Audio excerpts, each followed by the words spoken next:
Республике Коми 100 лет. Ростелеком поздравляет жителей региона с юбилеем. Мы были рядом все эти годы и продолжаем вместе создавать цифровое будущее. Развитие отрасли началось в конце XIX века, когда в Усть-Сысольском уезде создали почтово-телеграфную контору.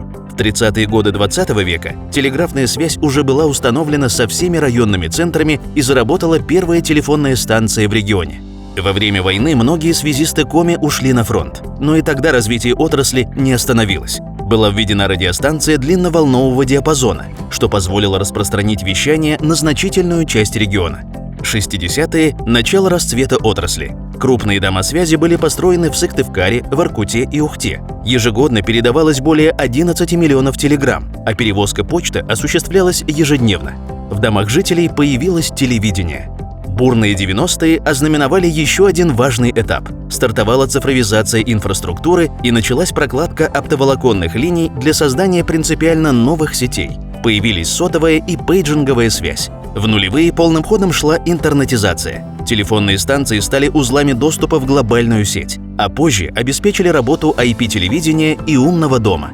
Сегодня Ростелеком – один из основных поставщиков услуг связи в регионе, охватывает половину домохозяйств и участвует в развитии республики, прокладывая новые магистрали и создавая умные цифровые системы. Двигаемся вперед, развиваемся вместе с республикой для ее жителей.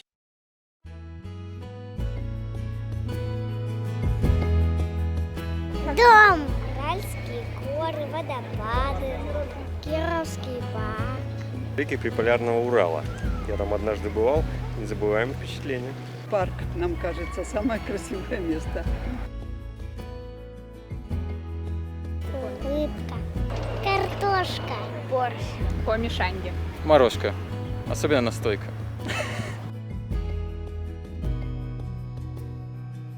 Красивые.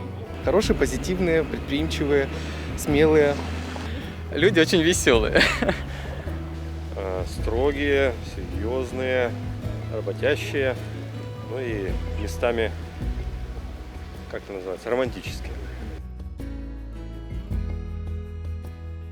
Найти свое место, помогать людям.